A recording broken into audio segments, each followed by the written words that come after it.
여러분, 아이들이 가끔 부모님들에게 엉뚱한 소리를 하기도 하죠. 혹시 이런 얘기 들어보셨나요?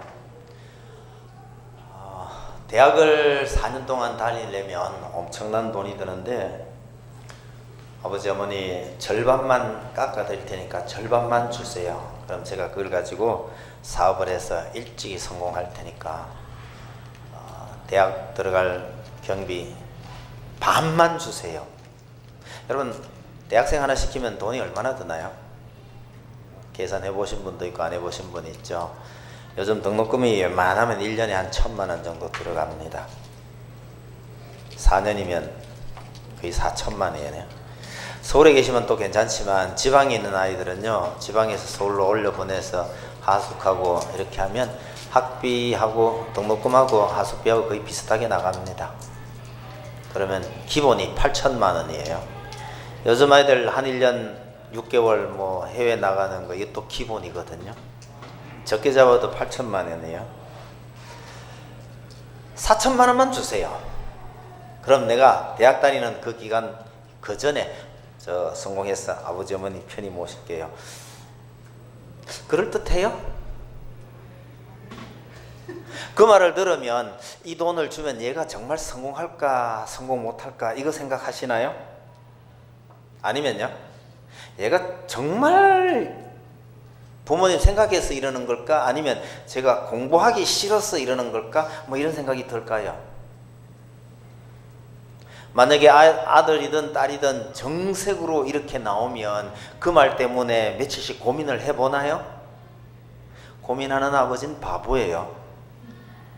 고민할 필요도 없고 들은 척 할 필요도 없이 이거는 한 칼에 말도 안 되는 소리죠. 신경 쓸 필요도 없어요. 그런 문제는요. 본인들 생각에는 그럴듯한 생각이라고 생각하고 얘기하는 아들이 가끔 있는 것 같아요. 그러나 부모님들 입장에서 볼 때는요, 이건 말도 안 되는 소리예요. 그걸 말이라고 하냐. 한 칼에 끝나버리고 고민할 문제도 못 돼요. 근데 여러분, 지금부터 2000년도 더 전에, 그죠? 아버지의 권위가 시퍼렇게 살아있는 그 유대 사회에서 아버지가 멀쩡히 살아계시는데 아버지 돌아가시면 저한테 줄 재산 미리 주세요. 이게 가능한가요? 이건 대학 등록금 절반 정도가 아니잖아요. 유산으로 물려줄 그 재산을 미리 달라고 그러는데 이게 가능하냔 말이에요. 절대로 불가능한 얘기입니다. 있을 수가 없는 얘기예요. 근데 오늘 본문을 보면 이 아버지가 그 재산을 넘겨줘요. 예수님은 왜 이렇게 말도 안 되는 이런 비유를 하셨을까? 이런 데서 생각을 조금 해볼 필요가 있죠. 아들이 이상해요? 아버지가 이상해요? 여러분, 아들은 그다지 이상하지 않아요. 철딱선이 없는 자식이 뭔 소린들 못합니까만은 반면에 그 말을 듣고 그 아들의 말을 들어주는 이 아버지가 이게 이상한 거예요. 그래서 이 비유의 핵심은, 중심은 아들이 아닙니다. 이 비유를 흔히 가리켜서 탕자 비유 뭐 그렇게 제목 붙은 데가 많이 있는데 제 성경도 한번 볼게요. 제 성경에 조금 이름이 다르게 붙어있네요. 예전에 뭐 탕자 비유 이런 말들이 많이 있었는데 이 비유의 핵심은 탕자가 아니에요. 걔는 정상이니까요. 근데 정상이 아닌 아버지의 비유예요. 이 아버지. 그래서 이름은 뭐라고 붙이는 게 좋을지는 저도 잘 모르겠어요. 그냥 집 나간 아들을 기다리는 아버지의 비유. 너무 기나요? 기다리시는 아버지의 비유. 이러면 여하튼 아버지 쪽에 관심을 두는 것이 이것이 본문을 바르게 보는 방법 중에 하나라고 생각을 합니다. 그럼 이 아들이 집을 왜 나가려고 그랬을까요? 이유는 나타나 있지 않아요. 그러나 이 아들이 재산을 가지고 나가서 하는 짓을 보면 뭐 때문에 그렇게 했겠다 하는 게 일단 짐작이 좀 갑니다. 13절을 보시면요, 재산을 나눠줬더니 며칠이 안 돼서 이 재물을 다 모아가지고 먼 나라에 간 거예요. 왜 먼 나라까지 갔겠어요? 아버지가 다시는 나를 찾지 못할 곳으로 갔다고 봐야 되겠죠. 거기 가서 우리 본문에는 허랑방탕했다고 되어 있습니다. 자기 하고 싶은 대로 마음껏 살아본 거예요. 이 아들이 왜 재산을 달라 했겠어요? 아버지의 간섭 없이 마음껏 한번 살아봤으면 하는 소원이 있었던 것 같습니다. 여러분, 이 생각은 이 아들만 가진 게 아니고요, 우리들이 데리고 있는 우리 아들, 딸들이 거의 대부분 이런 생각이 있다는 걸 좀 알아두실 필요가 있어요. 시골에 있는 아이들이 집에 있을 때 거의 대부분의 아이들이 가진 꿈이 뭐냐 하면요, 내가 고등학교를 가든지 대학을 가든지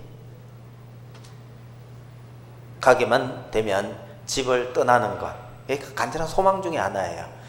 집 떠나서 시골 아이들이 서울로 가면 뭐하고 살고 싶은지 아세요? 대학 다닐 때 뭐하고 살고 싶으냐? 시골 아이들 얘기입니다. 다 물어보면요, 거의 대부분이 자취한대요. 자취. 왜 그럴까요? 먹고 싶을 때 먹고, 해먹고 싶은 거 먹고, 자기 마음대로 할 수 있다, 그 얘기죠. 실제로 시골 아이들이 서울 올라와서 자취생활 시작해보면요, 집 생각이 한두 달 만에, 내가 왜 그 좋은 집 놔두고 여기서 이거 한다고 그렇게 꿈을 꿨던가, 한두 달 만에 거의 다 포기돼요. 그 한두 달 만에 포기될 그걸 이 시골에 있을 때 생각을 못하니까, 어쨌든 빨리 대학만 가라, 부모 간섭 없는 곳에 떠나서 제 하고 싶은 대로 다 한번 살아볼 거라, 이런 꿈을 가지고 있는 거죠. 이게 얼마나 헛꿈인지 모릅니다. 아무 간섭도 없이 하고 싶은 대로 마음대로 산다, 이것이 참 좋아 보이는 듯 싶어도 그게 절대로 행복이 아니라는 사실을 빨리 깨닫는 게 복이라는 사실이죠. 여러분, 기차가 꼭 철로 위를 다니잖아요. 이걸 싫어하면 어떻게 되나요? 철로 위로만 다니던 기차가 나도 내 마음대로 한번 가볼래, 그래서 철로를 벗어나서 옆으로 가면요, 이걸 우리는 탈선이라고 합니다. 기차가 철로를 벗어나면 아무런 힘을 못 써요. 기차만 그렇습니까? 제가 우리 목사님한테 물어보니까 아무도 모르더라고요. 저도 몰라서 물었는데요. 의왕 속에 있던 금붕어가 이게 좁다고 넓은 세상 볼란다 하고 튀어나오면요, 붕어가 의왕에서 탈출하는 걸 뭐라고 그러냐고 물었더니 아무도 모르더라고요. 저도 모르겠어요. 그럼 금붕어는 의왕 속에 얌전하게 있는 게 사는 방법이에요. 이게 좁다고 튀어나가서 될 일이 아니란 얘기죠. 여러분, 비행기는 제 맘대로 다니나요? 여러분, 비행기 제 맘대로 다니는 거 아니에요. 비행기도 가야 할 길이 다 지정되어 있습니다. 가야 할 길, 가야 할 높이, 이런 게 다 정해져 있거든요. 이걸 말 안 듣고 제멋대로 움직인다? 그걸 뭐라 그럽니까? 항로 이탈이라고 그래요.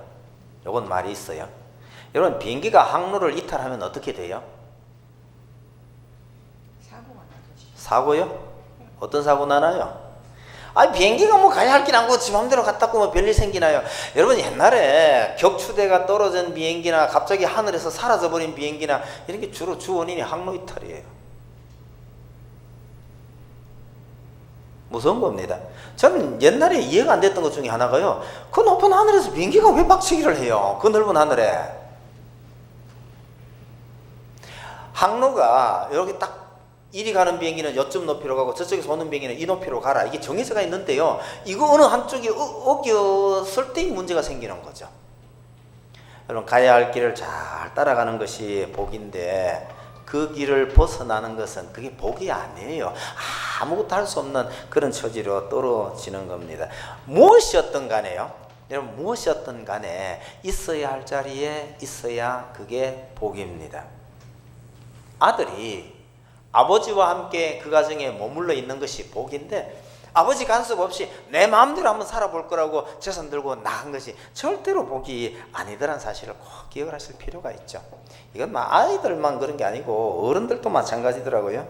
제가 봐온 어떤 어른 중에 가장으로서 머물러 있어야 할 자리에 안 머물러 있고 맨날 술집에만 가 있는 가장도 있어요. 옆에서 보기 딱한데 집안 식구들 보기에요, 얼마나 딱한지 모릅니다. 가장이 가장으로서의 자리를 안 지키고 도박장에만 들락거리는 가장들도 도로 있는 것 같아요. 도박이 얼마나 무서운지 전 잘 모릅니다. 근데 우리 집사람을 통해서 조금 알듯도 해요. 결혼할 때 우리 장모님이 우리 집사람한테 딱 두 가지를 하거든 보따리 사가 집에 오라고 당부를 했답니다. 첫 번째가 도박이래요. 홍수방이 도박하거들랑 보따리 사고 집에 오라 이랬대요. 두 가지인데 하나가 뭔지 제가 잘 모르겠어요. 여자 문제는 아닌 것 같고, 첫째 도박, 둘째가 잘 기억이 안 나요. 근데 뭐 둘째고 셋째고 뭐 아무만 얘기해봐야 제가 아무 상관없는 문제니까 별 문제는 없는데, 제가 그 말을 들으면서 둘째가 그거죠. 보증이었던 것 같아요. 마음대로 보증 서준다 하거들랑 뭐 잘 모르겠어요. 뭐 이거나 저거나 보증은 능력 없어서 못 쓰고요. 도박이나 술이나 뭐 이런 거는 당초 관계 없었으니까 우리 장모님 코치가 뭐 결과적으로 아무 소용이 없이 되긴 됐습니다만, 그 얘기를 들으면서 도박하는 게 저게 빠지면 참 무서운 거구나라는 느낌이 조금 들기는 했어요. 어떤 연유건 간에 아들이 아버지의 품 속에 머물러 있을 때, 그리고 그게 아버지의 간섭이 아니고 아버지의 보호하심인데, 거기 있을 때 행복인데, 이 아들은요 그걸 떠나서 나가고 싶었던 거예요. 알게 모르게 우리 인생들에게 이런 측면이 좀 있다는 것을 기억을 해 두실 필요가 있죠. 근데 이 아들이 아버지에게 그 재산을 받아들고 이제 먼 곳으로 떠납니다. 그럼 기분이 얼마나 좋았을까요? 얼마나 좋았을지 착한 우리는 잘 몰라요. 한번 나가봐야 아는 거거든요. 감옥을 벗어나서 탈출하는 그런 기분일까 싶기도 해요. 근데 상상을 해보면 이런 겁니다. 돈 있죠? 아무도 날 간섭할 사람 없죠. 마음대로 쓸 돈 있고 간섭할 사람 아무도 없으면 여러분 뭐 하실 것 같으세요? 좋은 일 할 것 같아요? 안 좋은 일 할 것 같아요? 우리는 시간 많고 돈 많으면 정말 좋은 데 한번 써보겠다 그런 생각을 합니다만은, 여러분 그게 막상 그렇게 되면 그렇게 잘 안 되나 봐요. 예전에 제가 아이들에게 물어본 적이 있는데요. 복권 당첨되면 뭐 할 거냐? 좋은 일에 좋은 거 쓰고 살겠다 하는 놈 한 놈도 없어요. 애들 거꾸로 물어, 선생님 뭐 하실 건데요? 나는 학교를 다시, 대학을 다시 가서 공부를 좀 해보고 싶다. 아이들이 상상이 안 되는 겁니다. 에이 선생님 거짓말 마세요. 돈 많고 시간 많은데 아이들이 학교를 왜 다니겠어요? 어른들요? 왜 일하려고 고생하겠어요? 그저 신나게 먹고 제가 해보고 싶은 대로 다 해보고 살려고 하지 않겠어요? 그걸 오늘 본문에서 뭐라고 하느냐니까 허랑방탕하였더라, 그렇게 이야기를 하는 거죠. 여러분 돈 많고 간섭할 사람이 아무도 없으면 어쩌면 세상에서 가장 행복해야 할 것 아닐까라고 생각이 들지만, 하나님께서는 창세기 3장에서 이미 말씀하셨어요. 수고해야 먹고 살리라 그랬거든요. 여러분 우리 인생은 수고해야 먹고 사는 존재로 만들어져 있는 거예요. 이마에 땀이 흘러야 제대로 살 수 있다는 겁니다. 땀 안 흘리고 편안하게 멋지게 살 수 있는 것 없을까? 혹 있을 수 있지만 그건 진정한 행복이 아니란 사실을 우리가 기억을 해 두실 필요가 있습니다. 어떤 사람 보니까 팔자 너무너무 좋더라. 여러분 너무 부러워하지 마세요. 그게 진정한 행복은 아니에요. 제대로 사는 방식도 아니란 얘기입니다. 제가 보기에 그건요, 약 중에 당이성 하는 거 있죠. 쓴 약에다가, 쓴 약은 먹기가 어려우니까 끝에다가, 바깥에다가 당을 이렇게 발라놓은 저게 약, 당이정이라고 합니다만 그거 똑같은 거예요. 아이들이 가끔 있잖아요. 이 약을 빨아보면 달거든요. 달다고 그거 홀짝홀짝 빨고 있으면요, 그 껍데기만 녹으면 안에 써서 견딜 수 없는 쓴 약이 그 안에 들어있는 거란 말이에요. 그게 녹기 전에 빨리 삼켜버려야 하는 건데, 여러분 우리가 이마에 땀 흘리지 아니하고 편안하게 내 마음대로 살면 멋있을 거라고요. 그 당이성 빨고 있는 거하고 비슷하다는 뜻입니다. 간혹 더 이상 수고할 필요도 없고 돈 벌 필요도 없이 마음대로 살 수 있겠다, 그런 일이 한 번씩 생기긴 생기잖아요. 주로 복권 당첨이 되거나 아니면 느닷없이 부동산이 빵 뛰거나 뭐 이렇게 해서 생기는 경우가 혹 있을 수 있습니다만은, 여러분 그렇게 해서 많은 돈을 가진 분들의 말로가 대체로 비참해요. 너무 어릴 때, 너무 젊을 때 너무 많은 재산을 가지게 되고 나면 그때는 좋을런지 모르겠는데요, 그게 그렇게 오래가지 않는다라는 사실을 기억하실 필요가 있습니다. 아이들이 얘기할 때 제일 좋은 예는 그거예요. 옛날에 그 나홀로 집에 가는 아역 배우 있었잖아요. 발음도 좀 이상해서 기억을 잘 못하겠는데, 그 아이가 아주 어릴 때 그 영화 2편 잘 돼서 엄청난 돈을 가지게 됐죠. 근데 그 결과가요, 아이가 큰 돈을 가지게 됐는데 그 결과 그 가정 다 깨졌어요. 아이는 마약 중독자가 돼가지고 갇혀있고, 부모는 이혼하고, 가정은 풍지박산이 났죠. 재산이 갑자기 많아진다는 것, 절대로 내 마음대로 쓸 수 있는 돈이 그렇게 많아진다는 것이 복이 아니라는 사실을 기억하실 필요가 있습니다. 며칠 안 됐는데 그 재판 보면서 제가 참 많이 웃었습니다. 우리나라에도 가까운데 카지노 있잖아요. 제가 자세히 찾아보니까 3년 동안 카지노에 들락거리면서 탕진해버린 돈이 230억이 넘었답니다. 230억이면 돈이 얼마나 되는지 감도 안 잡히는 그 돈을요 3년 동안 탕진한 거예요. 그러고 난 다음에 재판은 소송을 했답니다. 내가 이렇게 돈을 갖다가 습의하고 있는데 이 카지노 측에서 이걸 날 제대로 안 말렸다는 거예요. 그래서 그 중에 돈 일부를 돌려내라. 1심, 2심에서요 한 10%인가 15%인가 돌려주라, 그렇게 판결이 났던 모양인데, 여러분 10%만 해도 23억이잖아요. 근데 뭐 그쯤에서 끝내죠. 대법원까지 가서 대법원 판결이 며칠 전에 났어요. 전적으로 책임은 돈 잃은 사람의 책임이지, 카지노 측에서 와서 그러고 있는 사람을 굳이 감독하고 말려야 될 의무가 없다. 자기 본인 책임이다. 그래서 카지노 책임 없다. 이렇게 돼버렸어요. 제가 봐도요, 당연하다 싶어요. 본인 책임이지, 그걸. 근데 금액이 하도 어마어마해서 제가 유심히 그 기사를 봤는데요. 세상에. 빠지기 시작하면 그렇게도 빠지는가 싶어요. 재산, 많은 재산, 마음대로 쓸 수 있는 그 재산을 가지고 정말 아름답게 멋지게 살 수 있는 사람은 극히 드문 것 같아요. 그 많은 재산을 관리 잘하면서 이 땅에서 행복하게 사는 거 참 안 될까? 저한테 그런 거 주면 할 수 있을 것 같아요. 없으니까 하는 얘기일지도 모르겠죠. 우리 모두가 다 마찬가지일 거예요. 근데 사람은 약한 구석이 있어서 일시적으로 그럴진 몰라도 오래오래 그렇게 재물에 흔들리지 아니하고 그렇게 살아가는 것이 쉽지가 않는 것 같아요. 간증하는 분들의 간증을 들어보면 그 많은 답이 나오는 것 같아요. 어떻게 해서 하나님께서 복을 주셔서 많은 재산을 가지게 됐는데, 그렇게 되면 틀림없이 그 가정에 문제가 생기고요, 누구는 바람나고 누구는 무슨 사고를 치고 그러는 것 같더란 말이죠. 여러분, 우리가 예수 믿는다고 해서 당장에 거부가 되고 잘 먹고 잘 사는 건 아니지만, 또 거꾸로 예수 안 믿는다고 농땡이 좀 친다고 해서 당장에 우리 가정에 무슨 큰 문제가 생기는 거 사실은 아니에요. 그러나 중요한 것은 언젠가 본문에 보면 큰 흉년이 닥치죠. 진짜 위기의 때가 되면 이게 한꺼번에 무너져 내릴 수 있다는 사실입니다. 당장에 무슨 큰 문제는 안 생겨도 여러분, 무너지기 시작하면, 하나님께서 징계 회초리를 들면 무너질 때는 걷잡을 수 없이 한꺼번에 다 무너져 내릴 수 있다는 것을 기억을 해야 됩니다. 이 아들이 허랑방탕했다? 우리가 말해서 허랑방탕이지, 본인은요 신나게 살았죠.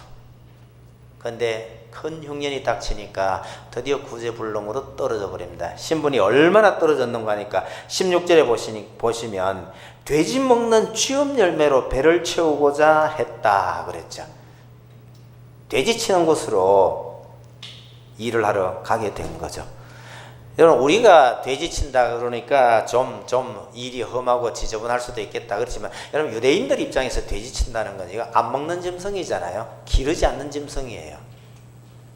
이 부정한 짐승을 친다라는 것은 유대인들이 생각할 때는 아주 일 중에서도, 우리는 3D 직종이었죠, 그렇죠? 이거보다 훨씬 더 못한 정말 형편없는 자리까지 낮아졌다라는 걸 표현해 주는 방식입니다.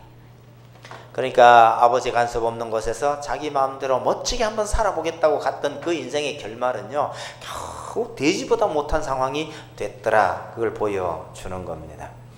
여러분, 본문의 당자는 이 정도에서 돌아왔으니 그나마 불행 중 다행이라고 말할 수 있죠. 그러나 많은 사람들은요, 이렇게 갔다가 그나마 돌아오지도 못한 사람이 있다는 것을 기억을 해볼 필요가 있습니다.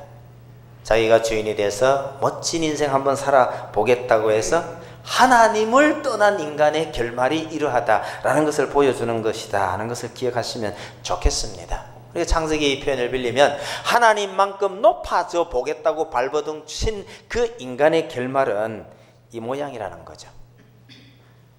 거기 어떤 철학자가 하나님은 죽었다고 큰 소리를 빵빵 쳤잖아요. 여러분, 하나님이 죽었다고 큰 소리 치면 그 다음 답이 없어요. 그 양반은 결국은 그렇게 이야기하다가 자기가 정신 이상으로, 우리 흔히 한 말로 미쳐서 죽고 말았죠. 여러분, 하나님이 없다라는 것이 우리 인생을 얼마나 불쌍하게 하는지 모릅니다. 하나님 대신에 자기 마음껏 멋지게 살아볼 수 있을 거라고 나가서 신나게 살았어도 결론은요, 돼지보다 못한 이런 형편이 되고 만다는 사실을 기억할 필요가 있습니다. 그런데 본문에 나오는 이 아버지는 이 아들에게 재산을 나누어 주면 이렇게 되리라는 것을 알고서 재산을 나누어 줬다는 것이, 이게 이상한 얘기라는 거죠. 여러분, 20절에 보시면 이 아들이 거지가 돼서 집으로 돌아옵니다. 근데 본문에 거리가 먼데 그러죠. 이 아들이 멀리서 나타나는데 아버지가 먼저 알아보고 이 아들에게 달려갑니다. 여러분, 아들이 아버지를 발견하기가 쉬워요. 왜 그런가 하니까, 우리 아버지가 만약에 나를 기다린다면 아버지 있는 집 어디인가 아버지가 있을 것이니까 목표를 알고 오는 거잖아요. 그 아들이 아버지 발견하기가 쉬운데 아버지는 아들을 발견하기가 이거 진짜 어려운 거예요. 분명히 얘가 거지꼴로 올 거다라는 건 예상을 하고 있어요. 그러나 어느 시점에 어느 방향에서 나타날지는 모르는 거죠. 근데 멀리서 거지 하나 나타났는데 아들이라고 금방 알아보고 뛰어갔다는 사실은 아버지는 얘가 이런 모습으로 돌아온다는 것을 알고 기다렸다라는 뜻입니다. 여러분, 아버지 재산을 들고 아버지를 떠나서 마음대로 살아보겠다고 이렇게 소원하는 아들들은 굉장히 많아요. 그러나 이 재산을 주면 이 아들이 나가서 이거 다 털어먹고 거지가 돼서 어느 날 돌아오게 될 것이다 라는 것을 예측하면서 이런 재산 내주는 아버지는 없어요. 절대로 없습니다.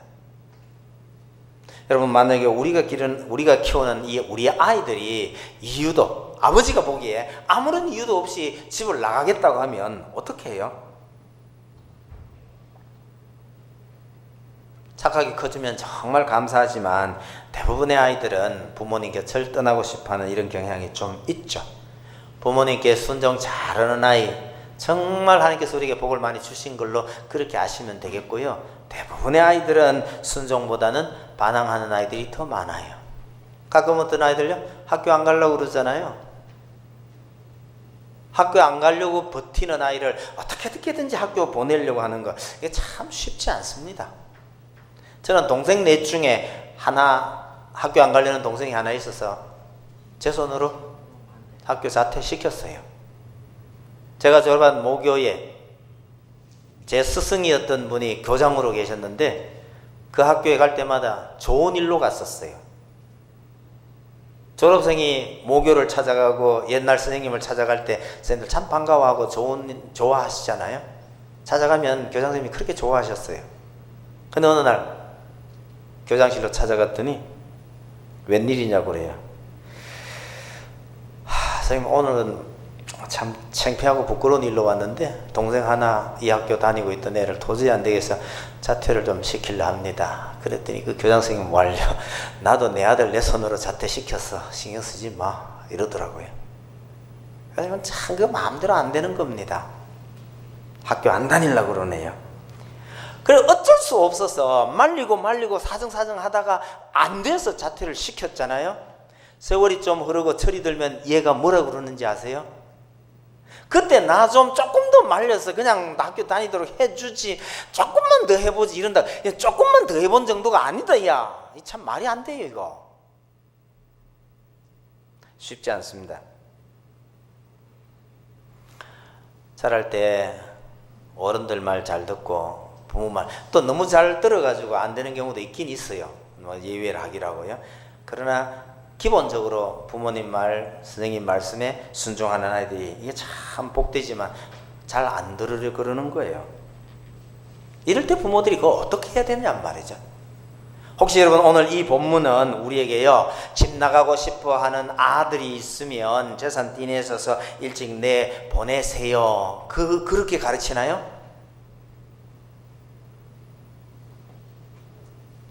아이들을 그렇게 키우라고 가르치는 본문이냐?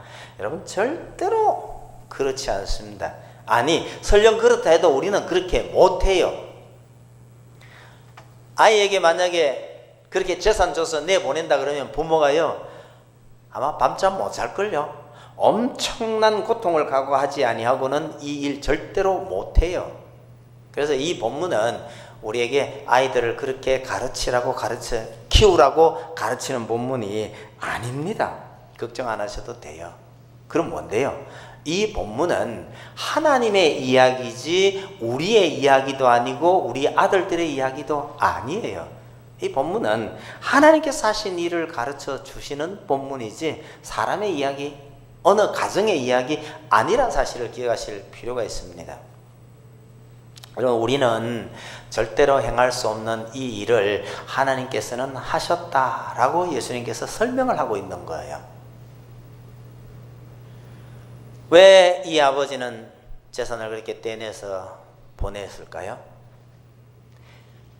이미 아버지에게서 마음이 떠나버린, 이 가정에서 마음이 떠나버린 이 아들을 붙들고 있으면 붙들 수는 있겠지만 진정으로 부자지간의 관계는, 제대로 된 관계는 되지 않는다라는 것을 이 아버지는 아시는 거예요. 이 재산 내줌으로 해서 재산 다 잃어버리고 거지꼴이 돼서 돌아올 거다. 그러면 그때 다시 새로운 부자관계, 진정한 부자관계를 이룰 수 있을 거라는 희망을 가지고 이 아이들에게 재산 줘서 내보내는 겁니다. 다시 돌아올 때까지 누가 고통스러운가요? 아들은 그다지 고통스럽지 않아요. 돈 떨어지기 전까지는요. 막판에 너무너무 힘들어서 돌아오겠죠. 그때는 힘들겠지만 그 돈이 살아있을 동안에는 힘들지 않아요. 그러나 아버지는요, 얘가 떠나간 그때부터 다시 돌아올 때까지 얼마만큼 힘들고 고생해야 되는지 모릅니다. 근데 하나님께서는 우리 인생을 두고 뭐라고 했냐면요, 사람은 그냥 사람이 되는 게 아니다라는 것을 잘 보여줍니다. 여러분, 짐승들은 태어나면요, 거의 대부분의 짐승들은 태어나면 즉시 일어나서 독립해서 살아가요. 특히 야생 같은 경우는 더 하죠. 사슴이 새끼를 낳으면요, 툭 떨어져서 잠시 꿈틀꿈틀 하다 보면 툭툭 털고 일어나서 먹을 거 찾아 돌아다녀요. 사람은요, 낳고 길러보셨잖아요. 제 발로 돌아다니면서 제 거 찾아 먹는데 며칠이나 걸려요? 몇 년씩 걸려요. 짐승하고 사람을 그렇게 비교해보면, 여러분, 짐승은 거의 완성돼서 태어나요. 사람은요, 완성돼서 태어나는 거 아니에요. 태어나도 부모가 잘 돌보지 않으면 사람이 안 돼요. 개가 물고 가서 개가 키우면요, 사람이 안 되고 개가 돼요. 사람은 그렇게 완성돼서 태어난 존재가 아니에요. 그건 무슨 얘기냐면, 사람은 낳는다고 끝이 아니다. 낳은 다음에 그 다음 제대로 된 사람을 만들어 가라. 이게 하나님의 방식입니다. 왜요?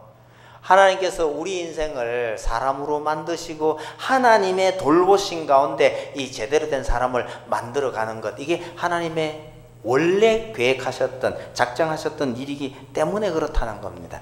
여러분, 낳기만 한다고 아버지가 되는 거 아니잖아요. 근데 이 땅에는요, 낳기만 하고 그 다음 아무런 일도 하지 않는 아버지가 간혹 있는 모양이에요. 제대로 된 아버지가 될 수 없다는 사실을 기억을 하실 필요가 있죠. 낳은 다음에 이 아버지와 아들 사이에, 자녀 사이에 이 제대로 된 관계가 형성이 되려면요, 얼마나 많은 수고를 해야 되는지 모릅니다. 때로는요, 엄청난 희생을 각오해야 되고 하염없이 가슴을 졸여야 이 관계가 제대로 돼 가는 겁니다. 어제 아침에 멀리 갔다가 돌아오니까 피곤도 하고 눈도 잘 안 떨어지고 그러는데 아들 녀석이 집에 턱 들어 누워갖고 빈집에 와서 미리 자고 있어요. 그 전날 와서 자고 있던 모양이죠. 그래서 눈도 잘 안 떨어졌는데 비비고 들어가니까 이 자식 한다는 소리가, 아빠 1시간 뒤에 손님 와요. 그 어려운 손님이 오는 거예요. 지 친구 내년에 결혼할 아가씨가 1시간 뒤에 온다는 거예요. 저엄마가요, 야 오지 마라 해야 되지 그걸 왜 오라고 해가지고 지금 눈도 안 떨어지고 집도 엉망인데 하고 야단을 쳐도요 온다는데 뭐 어떡해. 막상 오니까 또 어떻게 해요? 왜 왔냐 그러나요? 오니까 또 앉아가 1시간 동안 열심히 쓸고 닦고 이거 다 해놔놓고 앉아가지고 좋아가 막 떠들고, 오기 전에 아들 임마 그렇게 애미기고 그러면 되냐 하고 지 박해도, 아무리 지 박해도 꼼짝 안 하는 게 그게 아들이잖아요. 막상 와놔놓으면 또 어떻게 해요? 5분 만에 쫓아냈어요. 너끼리 가서 놀아라 인마. 여자 오지 말고. 힘든 건지 힘 안 든 건지 모르지만 그것도 힘든 것 중에 하나예요.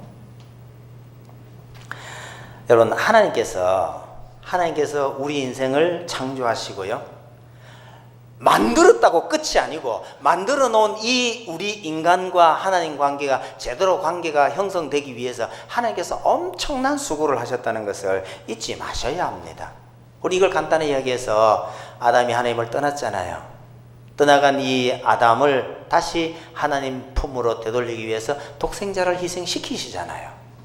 그래서 먼 훗날 우리가 다시 하나님 앞에 가게 되는 그날이 이게 창조가 완성이 되는 거예요. 아니, 인간을 온전하게 만든 완성이 그때 끝나는 겁니다. 그 과정이 하나님에게 있어서 굉장히 길고도 힘들고 고통스러운 기간이었음을 이 비유가 보여주고 있다는 거죠. 여러분, 이 비유 속에서 탕자에게 재산을 줬잖아요. 이것은 하나님께서 우리를 만드시고 인생을 만드시고 그 인간에게 자유의지를 준 것에 대한 비유라고 생각하시면 됩니다. 여러분, 하나님께서 사람을 만드시고 자유의지라는 걸 주지 않았더라면요, 인간은 사고 안 쳐요.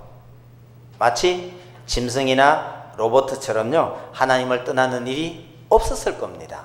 그런데 이 자유의지라는 걸 줬기 때문에요, 자유의지라는 걸 줬기 때문에 이걸 가지고 하나님을 떠날 건지 말 건지 제 스스로 결정을 하고, 그래서 나가버린 거예요. 본인은요, 그게 그렇게 힘들었는지 몰랐을지도 몰라요. 우리가 여러분 이 인생 사는 게 참 힘들다 어떻다 이러고 있지만, 우리보다가 더 힘들게 우리를 돌보시는 하나님이 계시다는 것을 기억하실 필요가 있습니다. 하나님께서 왜 우리 인생들에게 이런 자유의지를 주셔서 우리도 힘들고 하나님도 이렇게 힘들어 하십니까? 하면 답은 딱 하나예요. 하나님께서 우리 인간을 그렇게 사랑하셨기 때문에, 다른 동물이나 로봇처럼 그렇게 만들지 않고 다르게 만드셨기 때문에 이런 아픔을 겪고 계신다라는 거죠. 여러분, 자식을 낳고 기르고 참 힘들잖아요. 그 고생이 언제 끝납니까?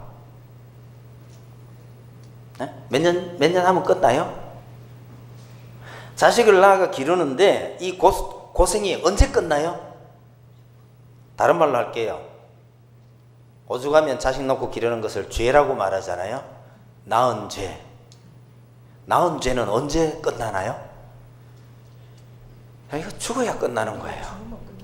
시집가고 장가 보냈으면 소유권 이전이니까 이제 알아서 너끼리 살아. 그럼 끝나나요? 아니, 그래 끝냈는데 그 이듬해 또 하나 달고 들어오면요, 이거 어떡해? 여러분, 낳은 죄는 죽어야 끝난답니다. 그렇다고 해서 그게 그렇게 무서운 죄인데 어떻게 시집가고 장가가서 애 낳겠냐? 안 놓을 거예요? 그게 무서워서 안 놓는 애들이 요즘 많이 있대요. 그건 또 바보예요. 그런 과정을 거쳐가면서 우리는 어른이 되고 부모 자식 간에 아름다운 교제를 나누고 힘들어하면서도 그 속에 감동이 있고 그렇단 말이에요. 그게 하나님께서 우리 인생을 만드시고 겪었던 일이고 하나님께서 원래 원하셨던 일이 그거였더라는 사실을 기억을 하실 필요가 있죠. 여러분, 이렇게 집 나갔던 이 아들이 결국은 다 털어먹고 너무너무 힘들어지니까 그제서야 아버지의 집을 생각해낸 거죠. 예전에 아버지의 집은요, 너무너무 자기를 힘들게 하고 너무너무 불편한 거였어요.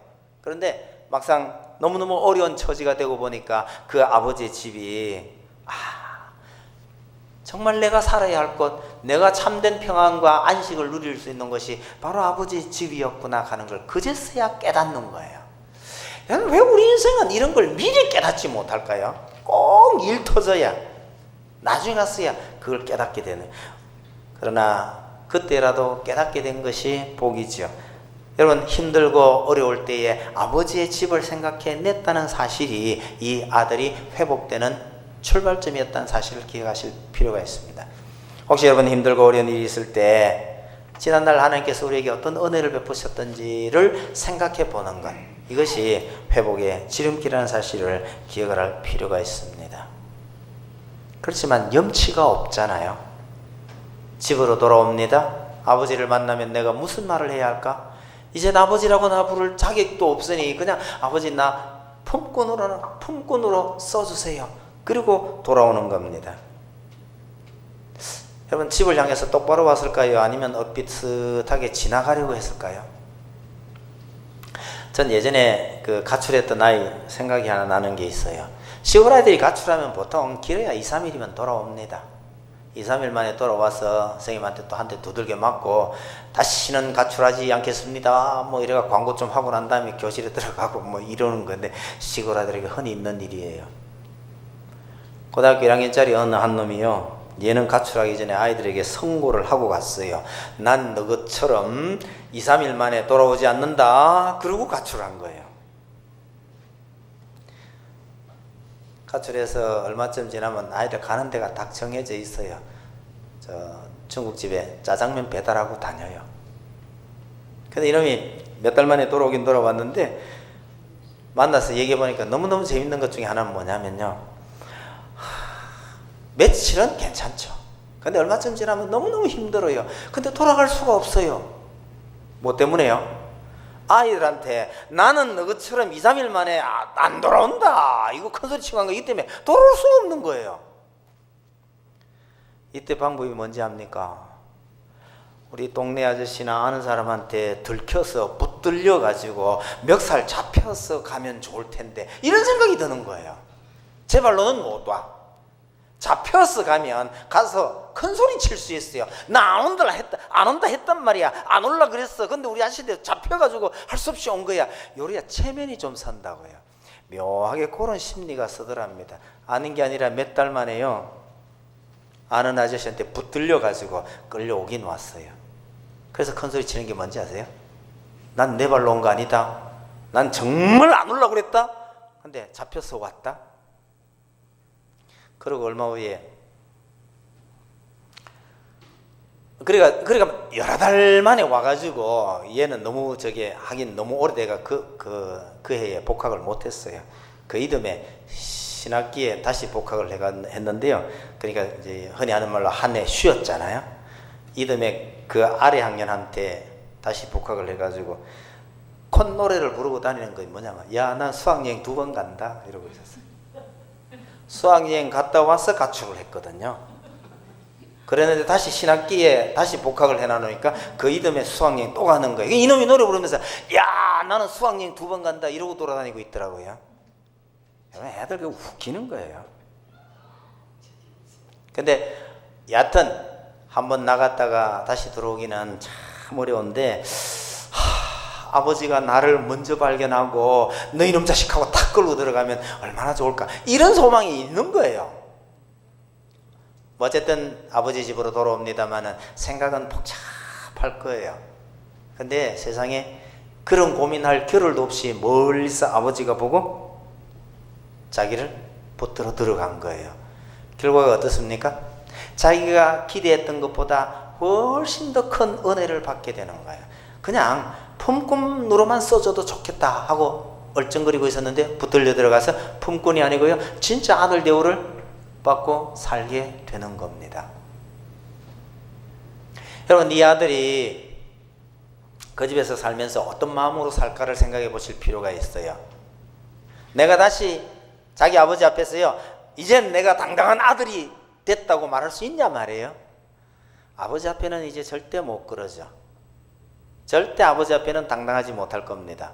재산 다 털어먹고 아버지가 나를 다시 받아줬는데 내가 어떻게 아버지 앞에서 내가 그래도 아들인데 라는 소리 할 수 있겠냔 말이에요. 기죽어 살 수밖에 없죠. 그런데 너무 기죽어 있으면 아버지가 또 마음이 아파요. 이 조절을 잘 해야 된단 말이에요. 근데 이 아들이 마을에 나갔어요. 전 이 부분 생각이 더 재미있어요. 마을에 나가면 마을 사람들이 뭐라 그래요?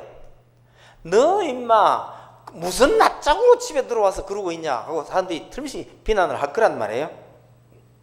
동네 사람들 말이 맞아요, 틀려요? 맞아요. 염치가 있지 무슨 낯짝으로 다시 집에 들어와서 아들이랍시고 그렇게 살 수 있냐고 말하면 이 동네 사람들 말 맞아요. 맞네. 그래서 이 아들이 다시 보따리 사서 나갈 수 있나요? 이젠 못 나가요. 이유는요, 아버지 때문이죠. 아버지 때문에 이 집을 다시 나갈 수 없고, 아버지 때문에 나를 용서하고 아들로 받아준 그 아버지 때문에 동네 사람들의 그 맞는 말을 다 무시해야 되는 거죠. 여러분, 그전에는 자기가 주인이 돼서 자기 뜻대로 살아보겠다고 해가 나갔던 아들이지만 다시 용서받고 집에 들어온 아들은요, 자기가 주인이 될 수가 없는 거예요. 우리 아버지를 생각해서, 아버지가 나를 용서했는데 이것 때문에 어떤 사람이 무슨 말을 해도 이 집을 다시 떠날 수 없고 당당하게 내가 이 집의 아들이라고 주장을 해야 된다는 사실입니다. 여러분, 우리가 예수 믿는 사람들이 잘못 생각하는 것 중에 하나가 뭐냐면요, 내가 하나님을 믿고 하나님 백성, 하나님의 자녀가 됐다고 하는데 가끔 나 자신을 돌아보면 하나님의 자녀라고 하는데 내가 이게 뭐냐, 이거 왜 이러냐, 이러고도 내가 하늘나라에 갈 자격이 있을까라는 생각이 문득문득 들 때에 사탄이 찌릅니다. 네가 그러고도 하나님의 자녀여, 네가 그러고도 천국 갈 수 있겠냐라고 찔러요. 요거 사탄이 찌르는 겁니다. 이럴 때 우리 마음 잘 지키시기 바랍니다. 왜요? 천국 가는 것은 내 노력으로 가는 거 아니거든요. 그러니까 솔직히 말씀하셔요. 그래, 내 능력이나 내 힘으로는 도저히 못 가는데, 그런데 우리 아버지가 나를 용서하고 아들로 받아줬는데 네가 왜? 이렇게 서울 필요가 있는 거예요. 동네 사람들이 뭐라고 하든 이 아들은 당당하게 부딪혀 나가야 합니다. 아버지 때문에요. 여러분, 사탄이 우리를 찔러대고 유혹을 하고 미끄러뜨려도요, 우리는 당당하게 하나님의 자녀라고 고백을 해야 합니다. 이유는요, 나를 용서하신 그 아버지 때문에요. 그러니까 오늘 이 본문이 어떤 한 인간의, 어떤 한 가정의 이야기가 아니에요. 예수님은 이 이야기를 통해서 하나님께서 우리를 얼마나 귀하게 창조하셨는지, 우리를 어떻게 사랑하셨는지, 그리고 우리를 사랑하셨기 때문에 하나님께서 얼마나 오랜 기간 동안 얼마나 힘들어 하셨는지를 잘 보여주는 이야기입니다. 하나님을 떠나버린 그 인생을 하나님은 끝까지 인내하시며 기다리셨다라는 것을 우리에게 보여주는 이야기죠. 하나님께서 우리를 이렇게 사랑하셨다라는 것을 기억하면서 이 돌아온 탕자의 마음, 이 마음으로 우리는 하나님을 섬겨야 합니다. 하나님 앞에 우리는 그렇게 당당할 수는 없죠, 사실은요. 그러나 우리를 그렇게 용서하시고 우리를 불러주셨기 때문에 우리는 거꾸로 그 아버지의 뜻을 더 소중하게 여기면서 당당하게 살아가야 한다. 그것을 보여주는 이 말씀입니다. 여러분, 우리가 다시 하나님 앞에 서는 그날까지 하나님의 뜻을 따라서 하나님의 뜻에 순종하며 하나님 때문에 당당할 때 당당하고 겸손할 때 겸손하고 그렇게 살아가시게 되기를 바랍니다. 기도하십시다. 하나님 아버지, 도대체 인생이 무엇이간데 하나님께서 이렇게 귀중하게 창조하시고 귀한 은혜를 더해 주셔서 이 인간들 때문에 그렇게 힘든 과정을 거치면서도 우리를 구원하시고 다시금 하나님의 자녀로 온전한 모습으로 회복되기를 그렇게 소원하셨는지 생각하면 생각할수록 은혜요 감사일 뿐입니다.